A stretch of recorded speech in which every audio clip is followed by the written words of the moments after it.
أعوذ بالله من الشيطان الرجيم. بسم الله الرحمن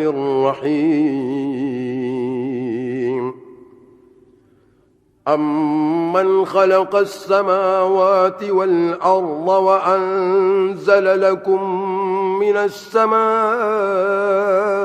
ماء فأنبتنا به حدائق ذات بهجة ما كان لكم أن تنبتوا شجرها أإله مع الله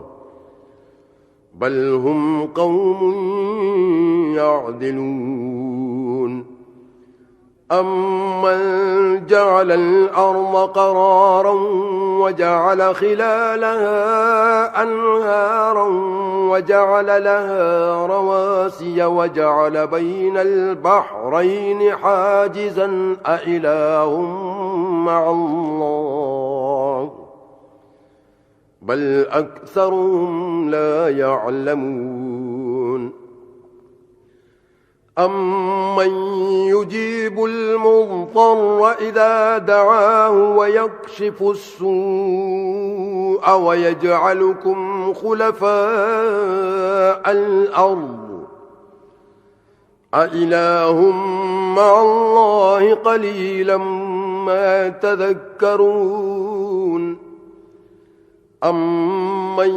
يهديكم في ظلمات البر والبحر ومن يرسل الرياح بشرا بين يدي رحمته أإله مع الله تعالى الله عما يشركون. أمن يبدأ الخلق ثم يعيده ومن يرزقكم من السماء والأرض أإله مع الله قل هاتوا برهانكم إن كنتم صادقين. قل لا يعلم من في السماوات والأرض الغيب إلا الله وما يشعرون أيان يبعثون بل ادارك علمهم في الآخرة بل هم في شك منها بل هم منها عمون. وقال الذين كفروا أئذا كنا ترابا وآباؤنا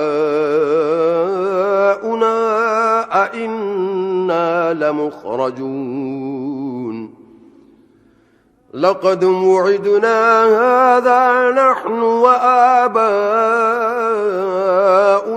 من قبل إن هذا إلا أساطير الأولين. قل سيروا في الأرض فانظروا كيف كان عاقبة المجرمين ولا تحزن عليهم ولا تكن في ضيق مما يمكرون. ويقولون متى هذا الوعد إن كنتم صادقين. قل عسى أن يكون ردف لكم بعض الذي تستعجلون وإن ربك لذو فضل على الناس ولكن أكثرهم لا يشكرون. وإن ربك ليعلم ما تكن صدورهم وما يعلنون وما من غائبة في السماء والأرض إلا في كتاب مبين إن هذا القرآن يقص على بني إسرائيل أكثر الذي هم فيه يختلفون وإنه لهدى ورحمة للمؤمنين إن ربك يقضي بينهم بحكمه وهو العزيز العليم فتوكل على الله إنك على الحق المبين إنك لا تسمع الموتى ولا تسمع الصم الدعاء إذا ولوا مدبرين وما أنت بهاد العمي عن ضلالتهم إن تسمع إلا من يؤمن بآياتنا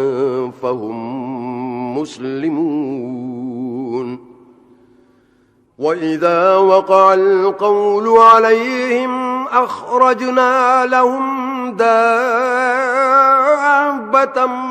من الأرض تكلمهم أن الناس كانوا بآياتنا لا يوقنون ويوم نحشر من كل أمة فوجا ممن يكذب بآياتنا فهم يوزعون حتى إذا جاءوا قال أكذبتم بآياتي ولم تحيطوا بها علما أم ماذا كنتم تعملون ووقع القول عليهم بما ظلموا فهم لا ينطقون ألم يروا أنا جعلنا الليل ليسكنوا فيه والنهار مبصرا إن في ذلك لآيات لقوم يؤمنون ويوم ينفخ في الصور ففزع من في السماوات ومن في الأرض إلا من شاء الله وكل أتوه داخرين وترى الجبال تحسبها جامدة وهي تمر مر السحاب صنع الله الذي أتقن كل شيء إنه خبير بما تفعلون من جاء بالحسنة فله خير منها وهم من فزع يومئذ آمنون ومن جاء بالسيئة فكبت وجوههم في النار هل تجزون إلا ما كنتم تعملون إنما أمرت أن أعبد رب هذه البلدة الذي حرمها وله كل شيء وأمرت أن أكون من المسلمين وأن أتلو القرآن فمن اهتدى فإنما يهتدي لنفسه ومن ضل فقل إنما أنا من المنذرين وقل الحمد لله سيريكم آياته فتعرفونها وما ربك بغافل عما تعملون بسم الله الرحمن الرحيم طاسيم تلك آيات الكتاب المبين نتلو عليك من نبأ موسى وفرعون بالحق لقوم يؤمنون إن فرعون علا في الأرض وجعل أهلها شيعا يستضعف طائفة منهم يذبح أبناءهم ويستحيي نساءهم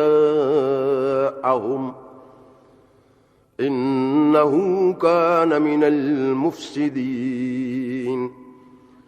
ونريد أن نمن على الذين استضعفوا في الأرض ونجعلهم أئمة ونجعلهم الوارثين ونمكن لهم في الأرض ونري فرعون وهامان وجنودهما منهم ما كانوا يحذرون وأوحينا إلى أم موسى أن أرضعيه فإذا خفت عليه فألقيه في اليم ولا تخافي ولا تحزني إنا رادوه إليك وجاعلوه من المرسلين فالتقطه آل فرعون ليكون لهم عدوا وحزنا إن فرعون وهامان وجنودهما كانوا خاطئين وقالت امرأة فرعون قرة عين لي ولك لا تقتلوه عسى أن ينفعنا أو نتخذه ولدا وهم لا يشعرون وأصبح فؤاد أم موسى فارغا إن كادت لتبدي به لولا أن ربطنا على قلبها لتكون من المؤمنين وقالت لأخته قصيه فبصرت به عن جنب وهم لا يشعرون وحرمنا عليه المراضع من قبل فقالت هل أدلكم على أهل بيت يكفلونه لكم وهم له ناصحون فرددناه إلى أمه كي تقر عينها ولا تحزن ولتعلم أن وعد الله حق ولكن أكثرهم لا يعلمون ولما بلغ أشده واستوى آتيناه حكما وعلما وكذلك نجزي المحسنين ودخل المدينة على حين غفلة من أهلها فوجد فيها رجلين يقتتلان هذا من شيعته وهذا من عدوه فاستغاثه الذي من شيعته على الذي من عدوه فوكزه موسى فقضى عليه قال هذا من عمل الشيطان إنه عدو مضل مبين قال رب إني ظلمت نفسي فاغفر لي فغفر له إنه هو الغفور الرحيم قال رب بما أنعمت علي فلن أكون ظهيرا للمجرمين فأصبح في المدينة خائفا يترقب فإذا الذي استنصره بالأمس يستصرخه قال له موسى إنك لغوي مبين فلما أن أراد أن يبطش بالذي هو عدو لهما قال يا موسى أتريد أن تقتلني كما قتلت نفسا بالأمس إن تريد إلا أن تكون جبارا في الأرض وما تريد أن تكون من المصلحين وجاء رجل من أقصى المدينة يسعى قال يا موسى إن الملأ يأتمرون بك ليقتلوك فاخرج إني لك من الناصحين فخرج منها خائفا يترقب قال رب نجني من القوم الظالمين ولما توجه تلقاء مدين قال عسى ربي أن يهديني سواء السبيل ولما ورد ماء مدين وجد عليه أمة من الناس يسقون ووجد من دونهم امرأتين تذودان قال ما خطبكما قالتا لا نسقي حتى يصدر الرعاء وأبونا شيخ كبير فسقى لهما ثم تولى إلى الظل فقال رب إني لما أنزلت إلي من خير فقير فجاءته إحداهما تمشي على استحياء قالت إن أبي يدعوك ليجزيك أجر ما سقيت لنا فلما جاءه وقص عليه القصص قال لا تخف نجوت من القوم الظالمين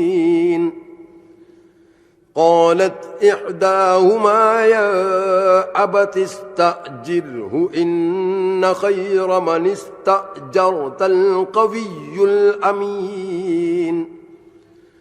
قال إني أريد أن أنكحك إحدى ابنتي هاتين على أن تأجرني 8 حجج فإن أتممت 10 فمن عندك وما أريد أن أشق عليك ستجدني إن شاء الله من الصالحين قال ذلك بيني وبينك أيما الأجلين قضيت فلا عدوان علي والله على ما نقول وكيل فلما قضى موسى الأجل وسار بأهله آنس من جانب الطور نارا قال لأهلهم كثوا إني آنست نارا لعلي آتيكم منها بخبر أو جذوة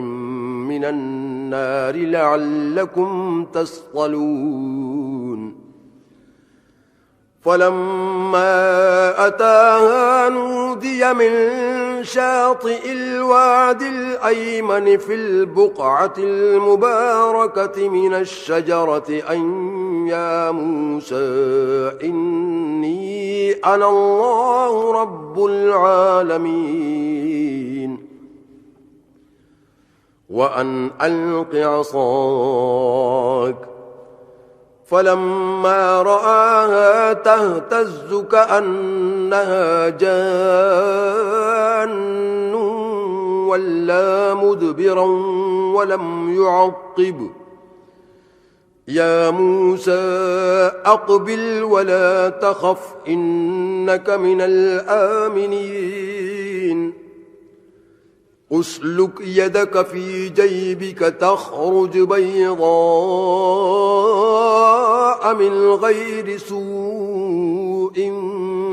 واضمم إليك جناحك من الرهب فذلك برهانان من ربك إلى فرعون وملئه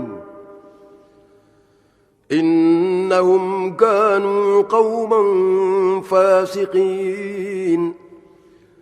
قال رب إني قتلت منهم نفسا فأخاف أن يقتلون وأخي هارون هو أفصح مني لسانا فأرسله معي يرد أن يصدقني إني أخاف أن يكذبون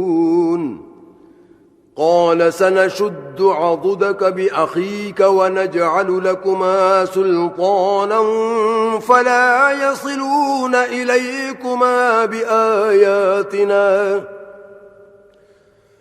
أنتما ومن اتبعكما الغالبون فلما جاءهم موسى بآياتنا بينات قالوا ما هذا إلا سحر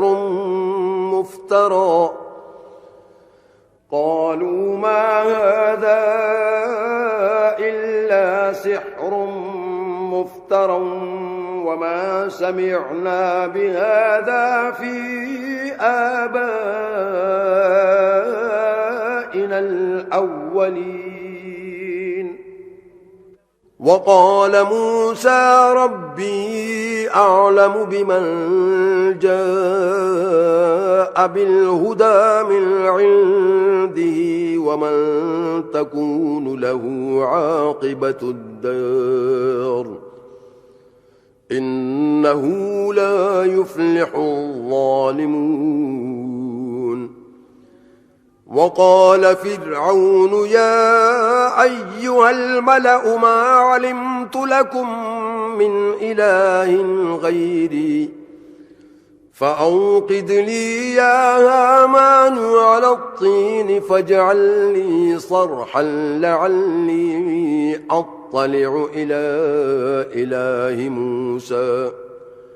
وإني لأظنه من الكاذبين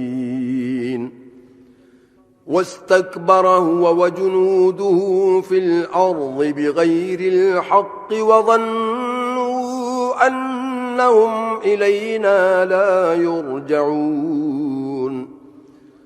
فأخذناه وجنوده فنبذناهم في اليم فانظر كيف كان عاقبة الظالمين وجعلناهم أئمة يدعون إلى النار ويوم القيامة لا ينصرون وأتبعناهم في هذه الدنيا لعنة ويوم القيامة هم من المقبوحين ولقد آتينا موسى الكتاب من بعد ما أهلكنا القرون الأولى بصائر للناس وهدى ورحمة لعلهم يتذكرون وما كنت بجانب الغربي إذ قضينا إلى موسى الأمر وما كنت من الشاهدين ولكننا أنشأنا قرونا فتطاول عليهم العمر وما كنت ثاويا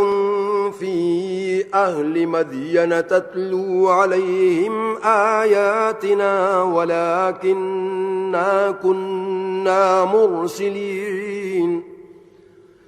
وما كنت بجانب الطور إذ نادينا ولكن رحمة من ربك لتنذر قوما ما أتاهم من نذير من قبلك لعلهم يتذكرون ولولا أن تصيبهم مصيبة بما قدمت أيديهم فيقولوا ربنا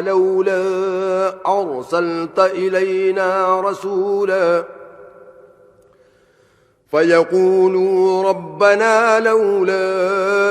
أرسلت إلينا رسولا فنتبع آياتك ونكون من المؤمنين فلما جاءهم الحق من عندنا قالوا لولا أوتي مثل ما أوتي موسى أولم يكفروا بما أوتي موسى من قبل قالوا سحران تظاهرا وقالوا إنا بكل كافرون قل فأتوا بكتاب من عند الله هو أهدى منهما أتبعه إن كنتم صادقين فإن لم يستجيبوا لك فاعلم أنما يتبعون أهواءهم ومن أضل ممن اتبع هواه بغير هدى من الله إن الله لا يهدي القوم الظالمين ولقد وصلنا لهم القول لعلهم يتذكرون الذين آتيناهم الكتاب من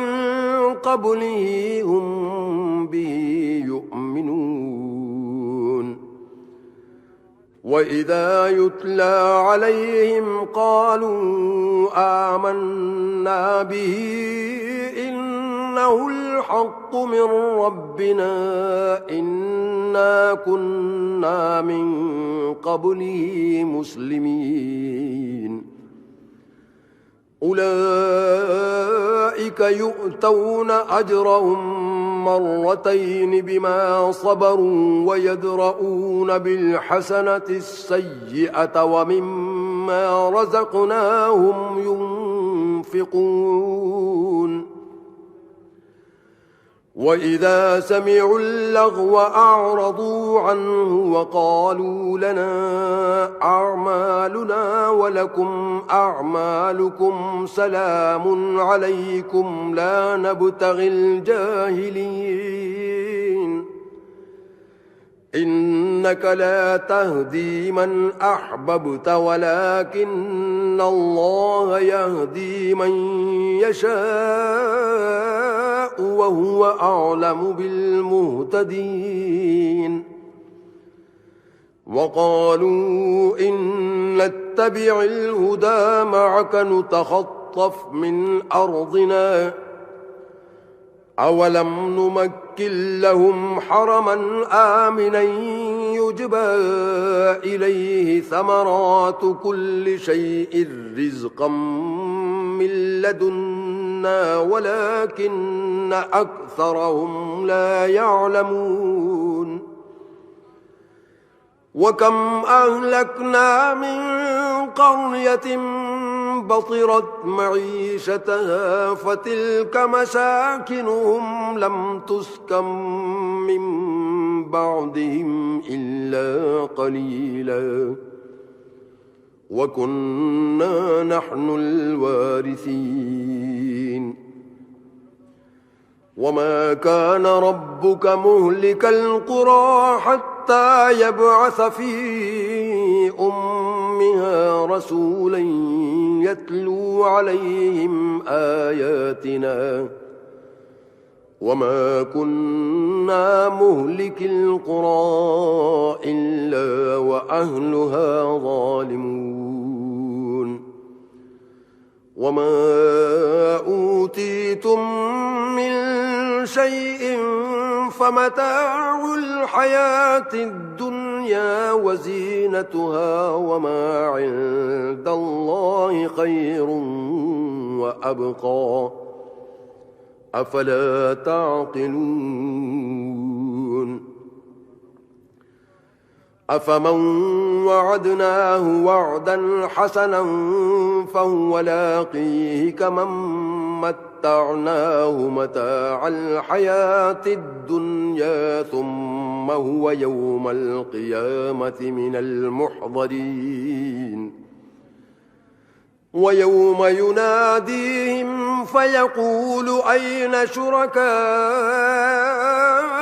الذين كنتم تزعمون قال الذين حق عليهم القول ربنا هؤلاء الذين أغويناهم كما غوينا تبرأنا إليك ما كانوا إيانا يعبدون وقيل ادعوا شركاءكم فدعوهم فلم يستجيبوا لهم ورأوا العذاب لو أنهم كانوا يهتدون ويوم يناديهم فيقول ماذا أجبتم المرسلين فعميت عليهم الأنباء يومئذ فهم لا يتساءلون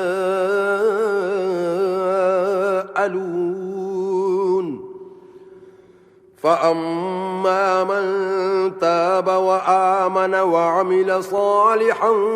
فعسى أن يكون من المفلحين وربك يخلق ما يشاء ويختار ما كان لهم الخيرة سبحان الله وتعالى عما يشركون وربك يعلم ما تكن صدورهم وما يعلنون وهو الله لا إله إلا هو له الحمد في الأولى والآخرة وله الحكم وإليه ترجعون قل أرأيتم إن جعل الله عليكم الليل سرمدا إلى يوم القيامة من إله غير الله يأتيكم بضياء أفلا تسمعون قل أرأيتم إن جعل الله عليكم النهار سرمدا إلى يوم القيامة من إله غير الله يأتيكم بليل تسكنون فيه أفلا تبصرون ومن رحمته جعل لكم الليل والنهار لتسكنوا فيه ولتبتغوا من فضله ولعلكم تشكرون ويوم يناديهم فيقول أين شركائي الذين كنتم تزعمون ونزعنا من كل أمة شهيدا فقلنا هاتوا برهانكم فعلموا أن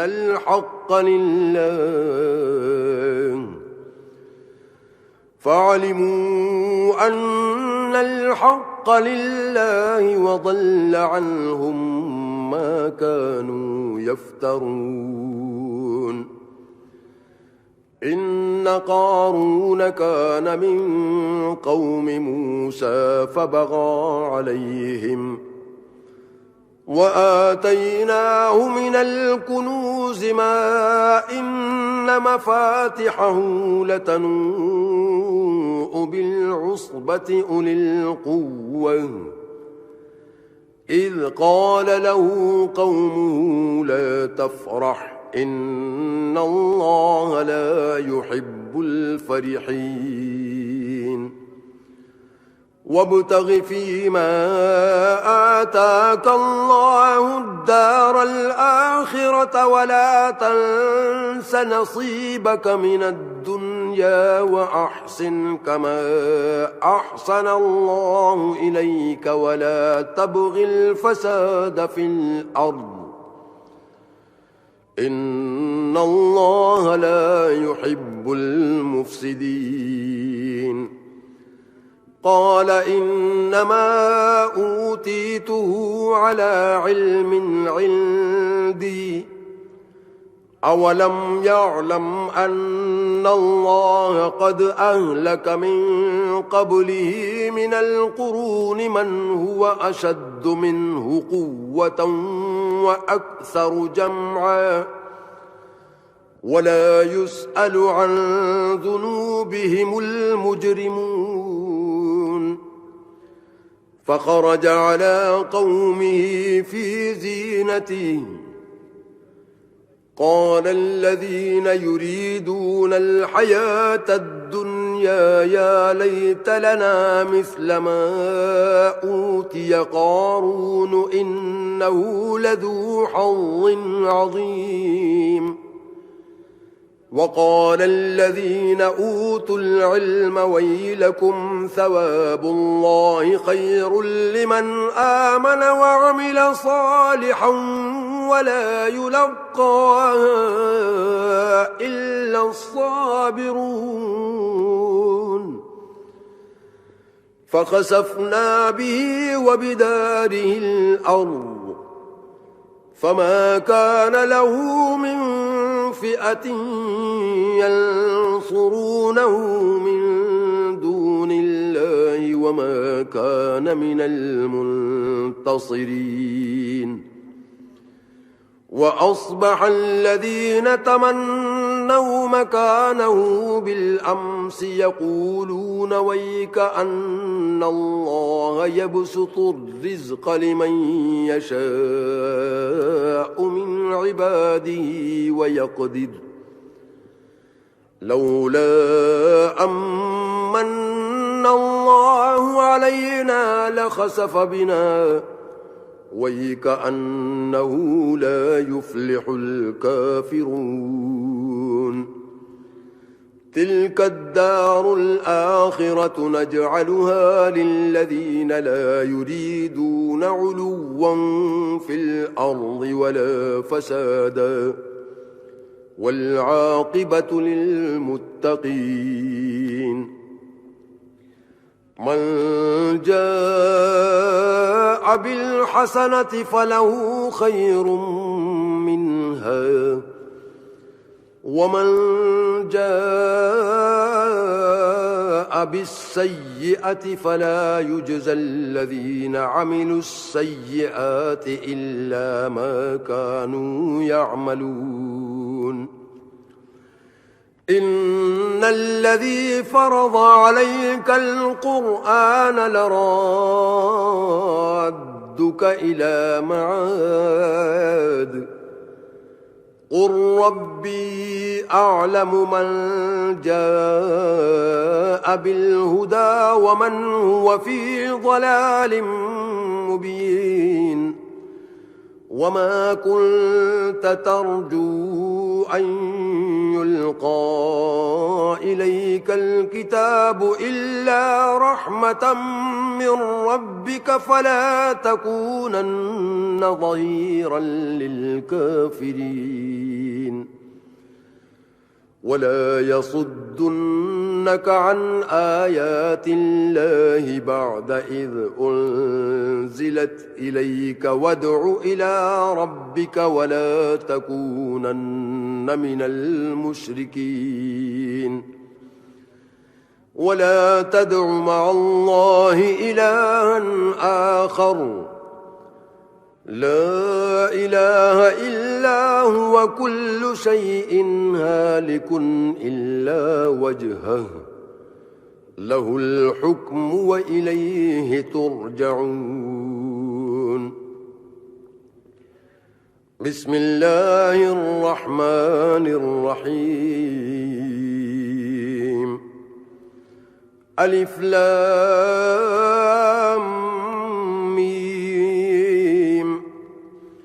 أحسب الناس أن يتركوا أن يقولوا آمنا وهم لا يفتنون ولقد فتنا الذين من قبلهم فليعلمن الله الذين صدقوا وليعلمن الكاذبين أم حسب الذين يعملون السيئات أن يسبقونا ساء ما يحكمون من كان يرجو لقاء الله فإن أجل الله لآت وهو السميع العليم ومن جاهد فإنما يجاهد لنفسه إن الله لغني عن العالمين والذين آمنوا وعملوا الصالحات لنكفرن عنهم سيئاتهم ولنجزينهم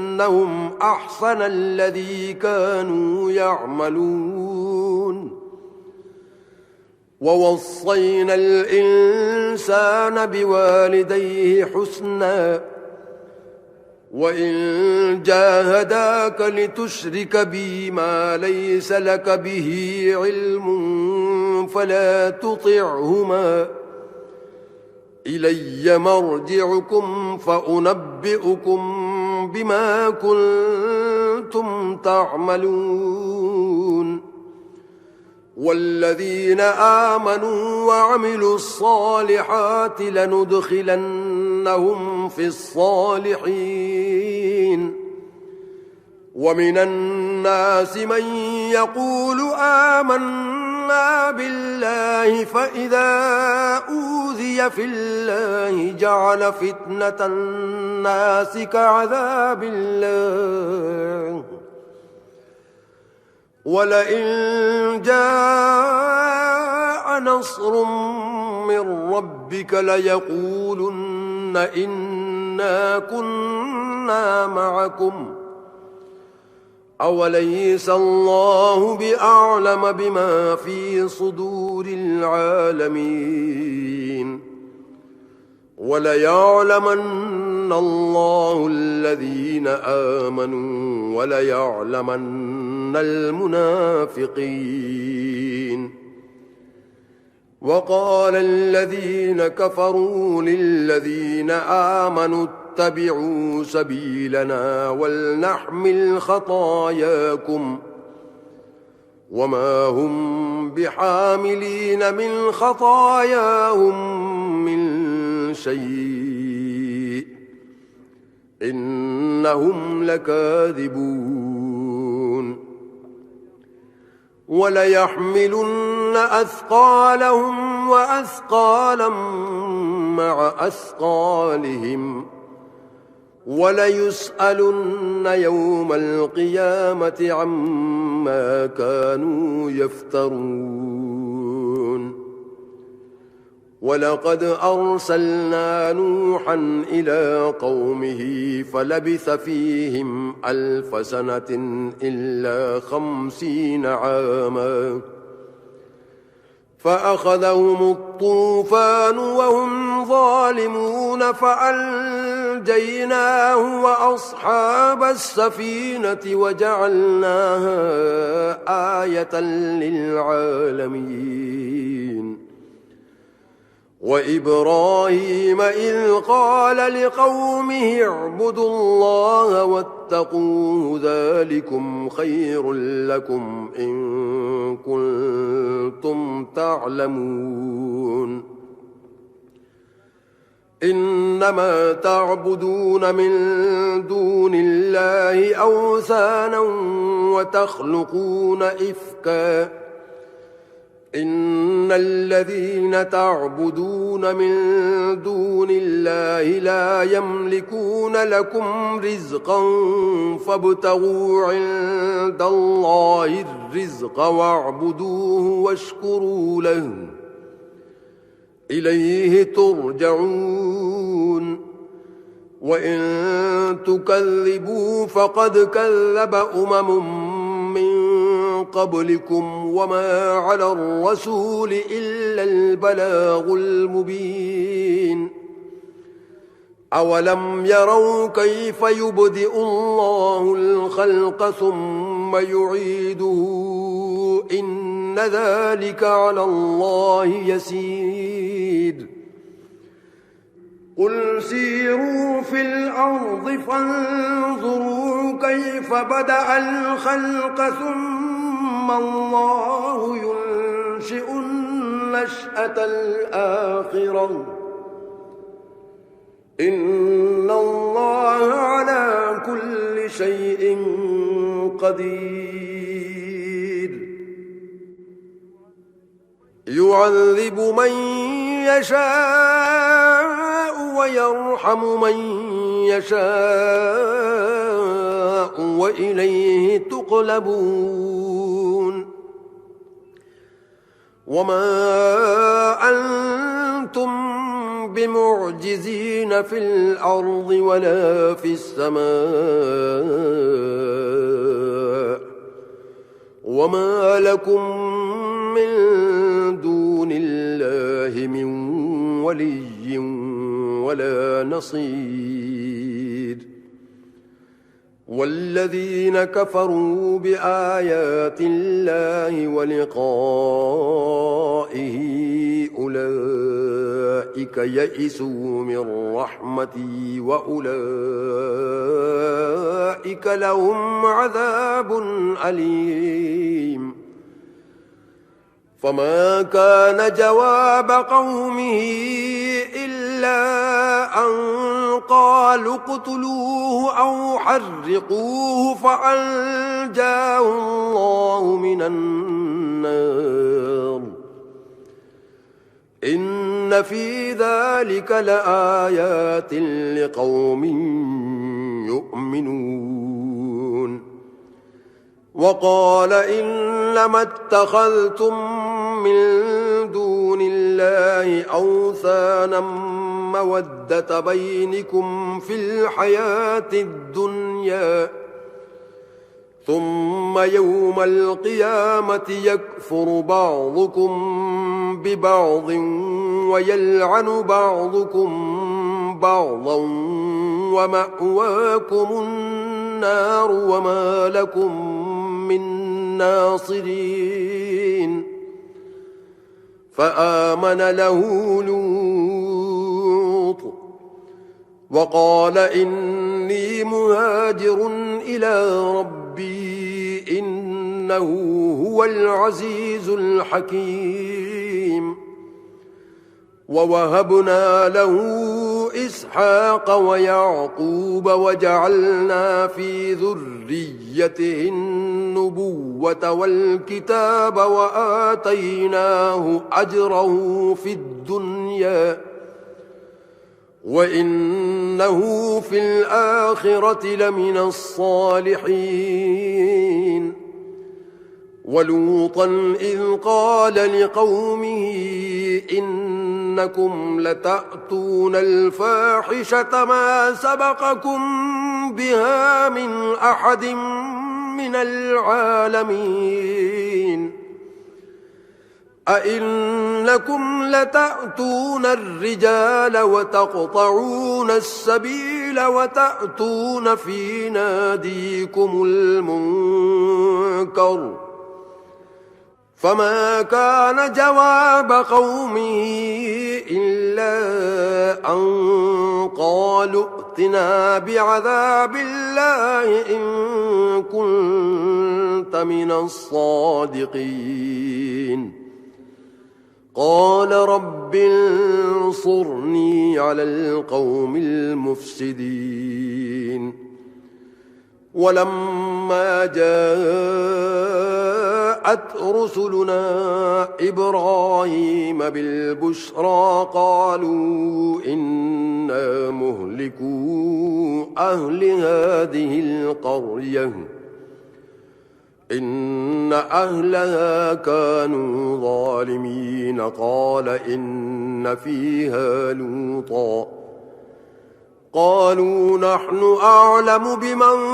فيها لننجينه وأهله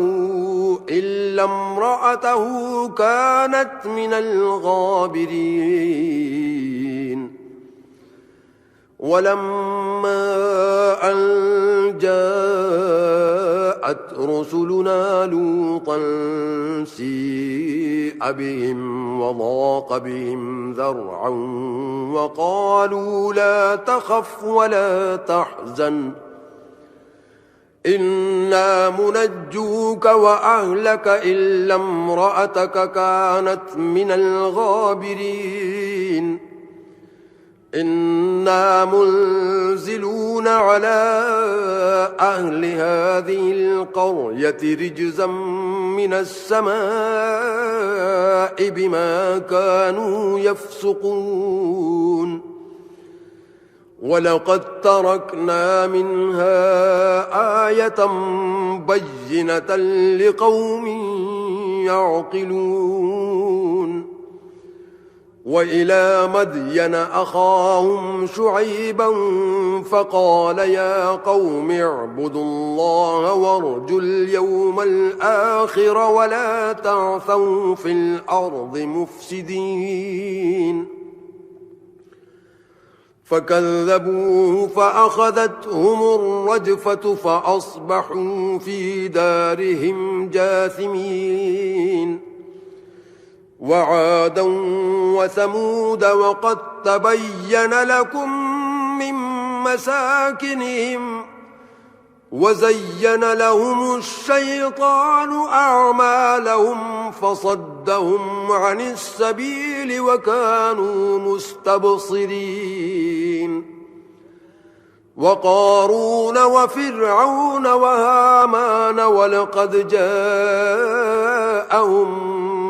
موسى بالبينات فاستكبروا في الأرض وما كانوا سابقين فكلا أخذنا بذنبه فمنهم من أرسلنا عليه حاصبا ومنهم من أخذته الصيحة ومنهم من خسفنا به الأرض ومنهم من أغرقنا وما كان الله ليظلمهم ولكن كانوا أنفسهم يظلمون مثل الذين اتخذوا من دون الله أولياء كمثل العنكبوت اتخذت بيتا وإن أوهن البيوت لبيت العنكبوت لو كانوا يعلمون إن الله يعلم ما يدعون من دونه من شيء وهو العزيز الحكيم وتلك الأمثال نضربها للناس وما يعقلها إلا العالمون خلق الله السماوات والأرض بالحق إن في ذلك لآية للمؤمنين أعوذ بالله من الشيطان الرجيم